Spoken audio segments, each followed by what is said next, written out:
श्रोतेहो नमस्कार. आकाशवाणी पुणे प्रादेशिक वृत्त विभाग सादर करत आहे साप्ताहिक घडामोडींचा आढावा घेणारा कार्यक्रम वार्ताचित्र. वार्ताचित्रच्या आजच्या आवृत्तीत आपण ऐकणार आहोत कलाम आणि कवच संरक्षण साहित्यिक महोत्सवाचं सरसेनाध्यक्षांच्या हस्ते पुण्यात उद्घाटन, 72व्या सशस्त्र सेना वैद्यकीय परिषदेचं पुण्यात आयोजन, MIT तर्फे भारत अस्मिता राष्ट्रीय पुरस्कारांचं वितरण, क्रांतीज्योती सावित्रीबाई फुले महिला संमेलनातून स्त्री शक्तीचा जागर, जाधवर ग्रुप ऑफ इन्स्टिट्यूट तर्फे आयोजित 7व्या युवा संसदेचा समारोप आणि जिल्हास्तरीय सूर्यनमस्कार स्पर्धेत 600 विद्यार्थ्यांचा सहभाग.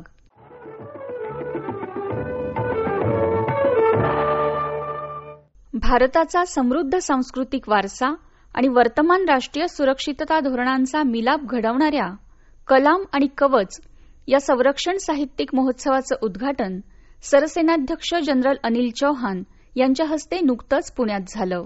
पेंटागॉन प्रेस आणि दक्षिण कमांडच्या सहयोगानं आयोजित या महोत्सवात महाभारत आणि भगवद्गीता यासारखे प्राचीन ग्रंथ आजच्या धोरणात्मक गरजांसाठी कसे सुसंगत आहेत यावर प्रकाश टाकण्यात आला. भारतीय ग्रंथांमधून धर्माची कालातीत सुसंगतता यावर जनरल चौहान यांनी भर दिला. जागतिक राजकारणापासून ते राष्ट्रीय सुरक्षिततेत कृत्रिम बुद्धिमत्तेचा वापर अशा विविध विषयांवरील 4 पुस्तकांचं प्रकाशन देखील यावेळी करण्यात आलं.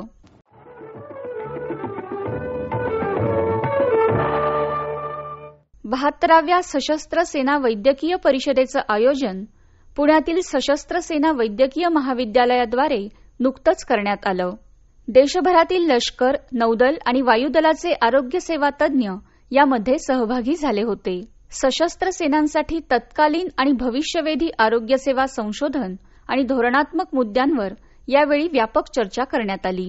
1945 मध्ये स्थापित भारतातील सर्वात जुन्या वैद्यकीय पत्रिकेत प्रकाशित 3 सर्वोत्तम संशोधन लेखांना यावेळी पुरस्कार देण्यात आले.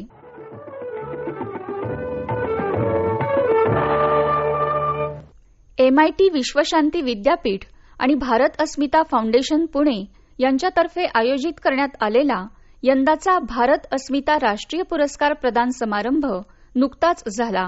यावेळी ज्येष्ठ शास्त्रज्ञ डॉक्टर रघुनाथ माशेलकर, डॉक्टर अशोक जोशी हे प्रमुख पाहुणे म्हणून उपस्थित होते, तर विद्यापीठाचे संस्थापक अध्यक्ष विश्वनाथ कराड अध्यक्षस्थानी होते. याप्रसंगी नॅशनल रेल अँड ट्रान्सपोर्टेशन इन्स्टिट्यूटचे प्राध्यापक जी रघुराम यांना भारत अस्मिता आचार्य श्रेष्ठ पुरस्कार, जलतज्ञ डॉक्टर राजेंद्र सिंह यांना भारत अस्मिता जनजागरण श्रेष्ठ आणि कॅलिफोर्निया विद्यापीठातील तज्ज्ञ प्राध्यापक डॉक्टर अशोक गाडगीळ यांना भारत अस्मिता विज्ञान तंत्रज्ञान श्रेष्ठ पुरस्कारानं सन्मानित करण्यात आलं. प्रत्येकी ₹1.25 लाख, सन्मानपत्र आणि स्मृतिचिन्ह असं या पुरस्कारांचं स्वरूप आहे.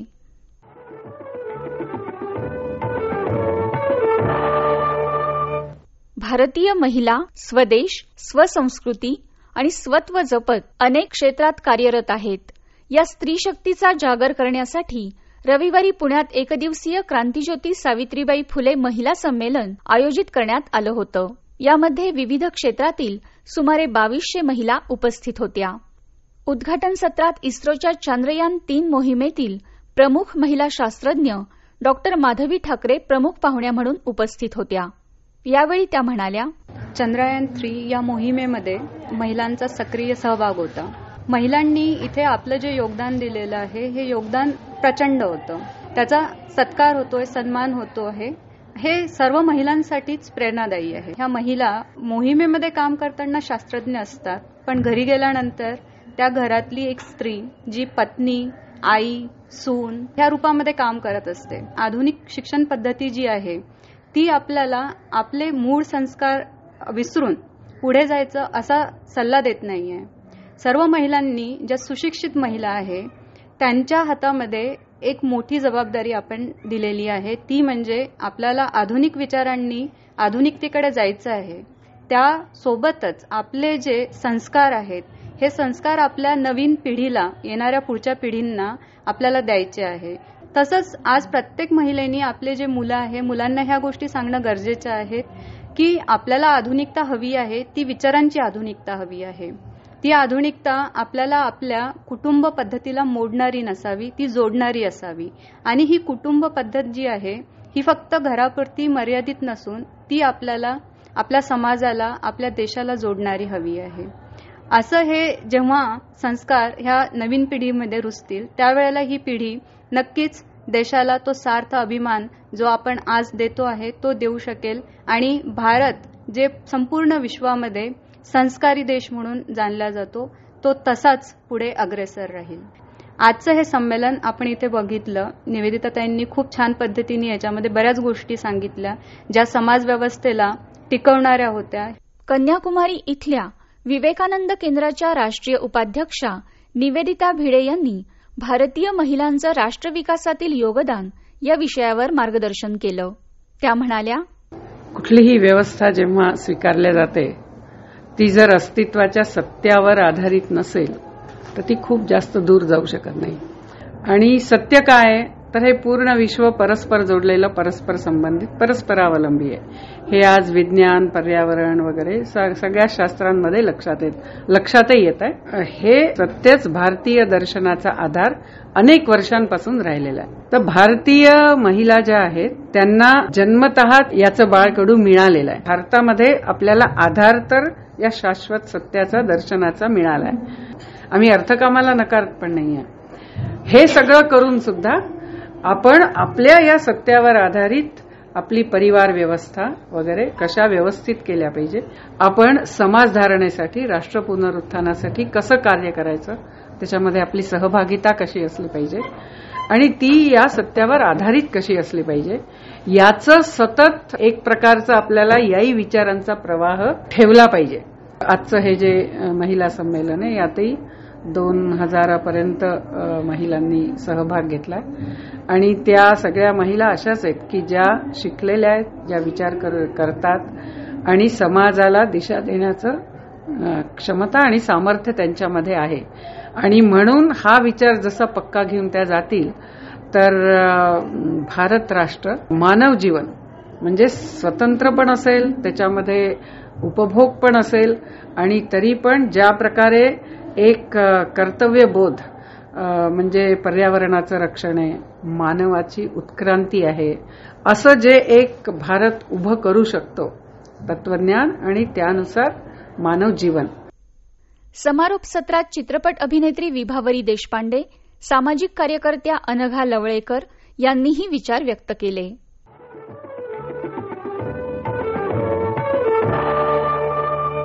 जाधवर ग्रुप ऑफ इन्स्टिट्यूट तर्फे 7व्या युवा संसदेचा समारोप नुकताच पुण्यात पार पडला. माजी राज्यमंत्री सदाभाऊ खोत यावेळी उपस्थित होते. नगरसेवक गणेश बीडकर आणि दत्तात्रय धनकवडे यांना आदर्श नगरसेवक पुरस्कारानं सन्मानित करण्यात आलं. पुणेरी पगडी, शाल, सन्मानचिन्ह आणि सन्मानपत्र असं या पुरस्काराचं स्वरूप आहे. याच कार्यक्रमात अशोक नेते यांना आदर्श खासदार पुरस्कारानं सन्मानित करण्यात आलं. सरपंच भास्कर पेरे पाटील यांना आदर्श सरपंच पुरस्कार देण्यात आला. त्यावेळी त्यांनी आपलं मनोगत व्यक्त केलं. मी इथं आल्यावर पाहिले या संस्थेचं एक ब्रीद आहे बघा, वाक्य पहिलंच, बल बुद्धी आणि सद्विचार घेऊनच राजकारणात या, नाहीतर नाही आले तर तिकडेच राहा, काही फरक पडणार नाही. चांगल्यासाठी या, चांगल्यासाठी या, चांगलं करायसाठी या. राजकारणात यायचं असेल तर आधी श्रीकृष्ण भगवान, छत्रपती शिवाजी महाराज, गाडगेबाबा, तुकडोजी महाराज, डॉक्टर बाबासाहेब आंबेडकर, ज्ञानेश्वर तुकाराम यांना वाचा, समजून घ्या, मग राजकारणात या. पैसेच कमवायचे असेल तर दाऊदला समजून घ्या. तुम्हाला नक्की काय करायचं ते तुम्ही ठरवा. इकडे यायचं ते कशासाठी यायचं आपलं आपण ठरवा. म्हणून माझी तरुणाला विनंती. दुसरी गोष्ट, तरुणाने राजकारणात यावं का ते यावं नाही, तो त्यांचा हक्कच आहे. कधी ना कधी म्हातारं मरणार, नवीन पिढी राजकारणात येणार. या, जरूर या. मी तेच म्हणलं जरूर या, पण आपल्याला इथं आल्यावर काय करायचंय, हा हुकुमशाही सारखं वागायचं नाही. तरुणांनी आणि समस्या समजून घेतल्या पाहिजे. आपल्या देशात सध्या अनेक समस्या आहे, पाणी, झाडं, पर्यावरण, रस्ते, याच्यावर काम करण्यासाठी यायला पाहिजे. आर्थिक विकास झाला पाहिजे. मी 47 पासून तर मी नव्हतो, स्वातंत्र्य मिळवायला मी नव्हतो, आमच्या बापदाद्यांनी मिळवलं. पण तेव्हापासून पाहतो भारतावर कर्ज वाढत चाललंय. मग कर्जच वाढायचं असेल तर येतं कशाला राजकारणात? एकही पुढारी, एकही पक्ष आज म्हणत नाही की मी भारताला कर्जमुक्त करीन, मी महाराष्ट्राला मुक्त करीन.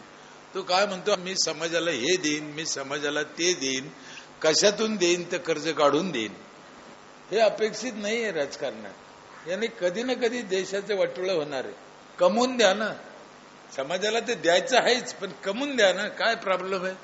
आपल्याकडे वेळ लई कमी आहे. माझ्या इथे मी 800 कुटुंब आहे, 5,000 रुपये पर कुटुंब घेतो. 40 लाख रुपये माझ्याकडे जमा होते. 30 लाख माझा वर्षाचा खर्च आहे, 10 लाख माझ्या पंचायतला नफा आहे. पर कुटुंब 5,000 घेतो. मी परत काय देतो त्याचं 1 मिनिटात तुम्हाला यादी सांगतो. माझ्या इथे 4 प्रकारचं पाणी आहे. साधं पाणी, धुण्या भांड्याचं पाणी, जायकवाडी धरणावरून नेलेलं पाणी, आरोचा 20 लिटरचा एक जार, ते बी साधं नाही, ते कोणत्या नवीन मशिनी गेल्या त्याचं अल्कालाईन. आणि 4थं पाणी आहे, सकाळी 5 ते 8 आंघोळीला गरम पाणी येतं नळाला. बाईनं चुलीवर तापायचं नाही, सगळ्या गावाला गरम पाणी. 5,000 रुपयात ह्या सुविधा आहे.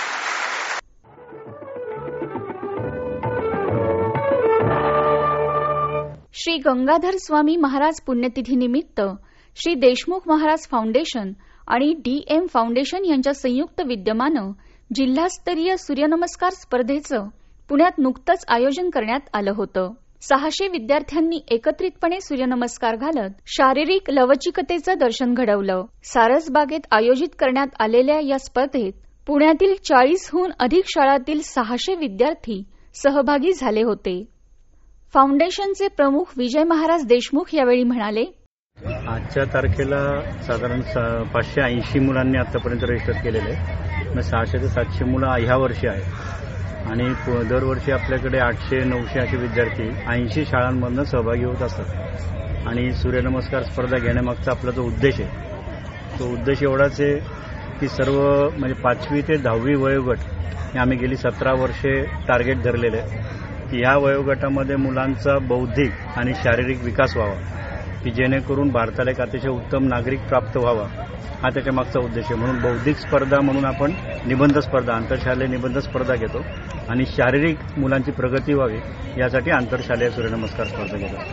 नाही, या स्पर्धेविषयी आता एक असं की गेली 17 वर्षे आपण हा उपक्रम राबवतो.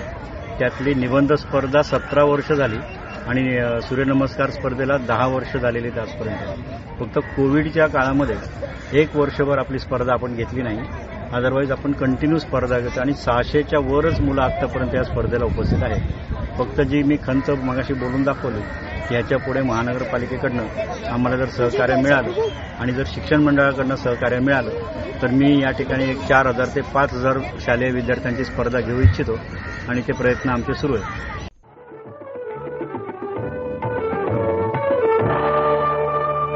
तर श्रोते हो, हे होतं आजचं वार्ताचित्र. कार्यक्रमाचं संपादन केलं होतं माधवी कुलकर्णी यांनी. संकलन होतं शिवराज सणस, सीमा चोरडिया आणि दीपा भंडारे यांचं. तर तंत्रसहाय्य आणि निवेदन होतं रश्मी घासकडबी यांचं. हा कार्यक्रम आकाशवाणी पुणे केंद्राच्या प्रादेशिक वृत्त विभागानं सादर केला. तर श्रोते हो, पुन्हा आपली भेट पुढच्या आठवड्यात. नमस्कार.